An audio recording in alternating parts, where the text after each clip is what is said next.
शिल्पी की जिठानी काफी तेज मिजाज की थी। वो खुद तो शिल्पी पर रौब चलाती, साथ ही सास के भी कान भरती। वो तुझसे पहले आई थी। उसने जितना काम इस घर के लिए किया है ना, तू सोच भी नहीं सकती।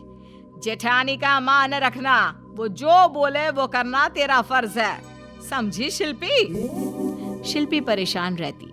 वो पति को भी कुछ नहीं कहती कि कहीं वो परेशान ना हो। लेकिन फिर एक दिन, पापा पापा, ताई जी मम्मी को हमेशा डांटती रहती है।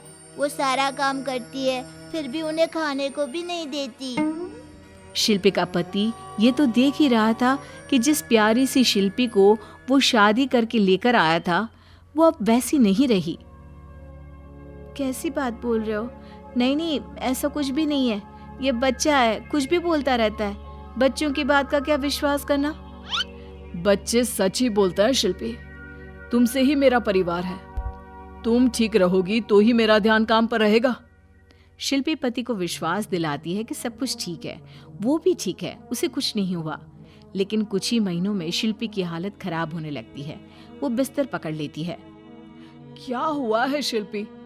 माँ, भाभी, कोई तो कुछ बताओ। ये लगातार इतनी कमजोर क्यों होती जा रही है? अरे इसकी उम्र ही क्या है? अरे सारा दिन बैठी बैठी मोबाइल देखेगी तो क्या होगा? मेरी तो रसोई में काम कर कर के हालत खराब हो गई है। इसे तो पूरा आराम देते हैं, न जाने फिर भी। लेकिन पास खड़ा बच्चा फिर बोलने लगता है। नहीं नहीं, ताई जी और दादी झूठ बोल रही है। माँ सारा दिन काम करती है और ये लोग उन्हें खाने को भी नहीं देते हैं। शिल्पी का पति लंबी सांस लेता है और फिर नौकरी छोड़ देता है। क्या बात है, आजकल आप काम पर नहीं जा रहे हैं? घर के प्रति आपकी भी जिम्मेदारी है। बड़े भैया कितना करेंगे? हाँ, मैं नौकरी के लिए ट्राई कर रहा हूँ। क्यों परेशान होती हो? अरे इतना तो कमाई लिया है कि 2 महीने बैठकर खा सको, है ना? चलो आज घुमा कर लाता हूँ तुम्हें।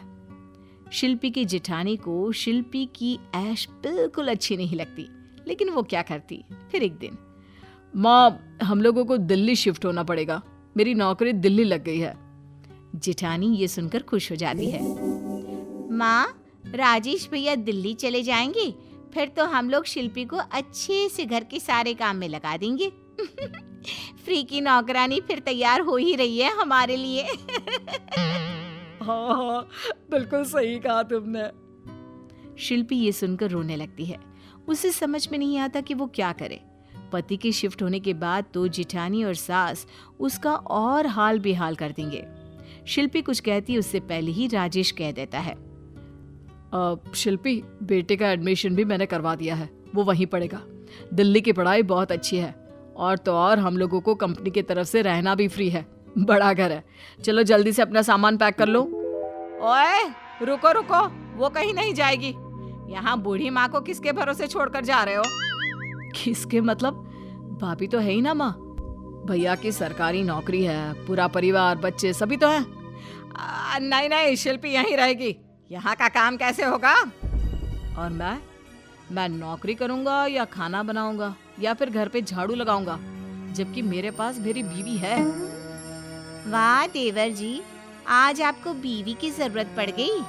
सालों से जब मैं घर पर अकेली बहू थी तब माँ भी हट्टी कट्टी थी, पूरा काम आपके साथ करती थी। दूसरा, घर में 2-2 नौकरानी भी थी। शिल्पी के आते ही सबसे पहले नौकरानी हटा दी, फिर उसकी हालत खराब कर दी। मैं अपनी बीवी को किसी हालत में यहाँ नहीं छोड़ूंगा। लड़िए मत ना, मैं बाद में आ जाऊंगी। अरे लेकिन बच्चे का एडमिशन हो चुका है, मैं कैसे मैनेज करूंगा? नहीं, साथ ही चलना है। शिल्पी राजेश के साथ दिल्ली चली जाती है। दिल्ली वाले घर पर, राजेश, मैं यहाँ सोफा रखना चाहती हूँ और वो बालकनी में छोटी सी बैठक। यहाँ पर ना लाइब्रेरी और टीवी इस दीवार पर। रसोई में ना मुझे वो वाले बर्तन चाहिए जो ना। अभी तो शिल्पी घर को देखकर किसी बच्ची की तरह बोले जा रही थी। ये वही शिल्पी थी जिससे राजेश ने शादी की थी। धीरे धीरे शिल्पी अपनी गृहस्थी में रम जाती है। उस घर में सब कुछ उसके हिसाब से होता है। लेकिन फिर एक रोज, अरे शिल्पी की बच्ची शहर क्या गई, पटना को भूल ही गई। दिवाली आ रही है, मैं लिस्ट भेज रही हूँ। सुना है वहाँ कपड़ा अच्छा मिलता है, लेकर आना। और हाँ, साड़ी भारी वाली लाना, हल्की नहीं। सास फोन रख देती है, लेकिन शिल्पी की नजर सीधा अपने घर के मंदिर पर पड़ती है। हे ईश्वर, इस बार दिवाली में मैं आपके सामने दिया नहीं रख पाऊंगी। शिल्पा भरे मन के साथ न चाहते हुए भी दिवाली में ससुराल जाती है। ससुराल में शिल्पी आ गई, कैसी हो? क्या बात है, दिल्ली का पानी तो अच्छा सूट कर गया है। हाँ, कोई जिम्मेदारी तो है नहीं। राजेश सुबह जाकर शाम को आता है, मुन्ना भी स्कूल में। अरे कितना खाना बनाना होगा, ये तो सब जानते हैं। वैसे तो देखो कितनी सुंदर हो गई है। अरे छोड़िए ना माँ जी, आप भी। अब तो ये तो अपनी अपनी किस्मत है, कहाँ हम सारी जिंदगी सबके साथ ही रह गए। अरे तेरे जैसी बहू होना तो बहुत मुश्किल है। पर कोई ना, अब शिल्पी तुम आ गई हो तो मिठाई की जिम्मेदारी तुम ले लो। शिल्पी भी चुपचाप त्योहार के दिन पकवान बनाती है, सारा घर साफ करती है और घर के सामने जैसी ही रंगोली बनाकर खड़ी होती है कि हाय रे, ये क्या कर दिया? मैंने पूरे साल सपने देखे थे कि ये रंगोली बनानी है, वैसे रंग भरने हैं, ये कैसे हल्के से रंग से सजा दिया। राजेश सब सुन रहा था। ये रंगोली यहाँ नहीं रहेगी, हटाओ इसे। शिल्पी आंखें लाल कर लेती है, लेकिन त्योहार के दिन किसी का मूड ऑफ ना हो इसलिए कुछ नहीं कहती। वो कपड़े से सारी रंगोली साफ करके अंदर आती है कि ये गोभी बनाने को किसने कहा था? पनीर बनना था आज। ये क्या है, बिना पूछे काम क्यों करती हो? और जाओ लाल रंग की साड़ी पहनो। ये क्या गुलाबी रंग डाला है?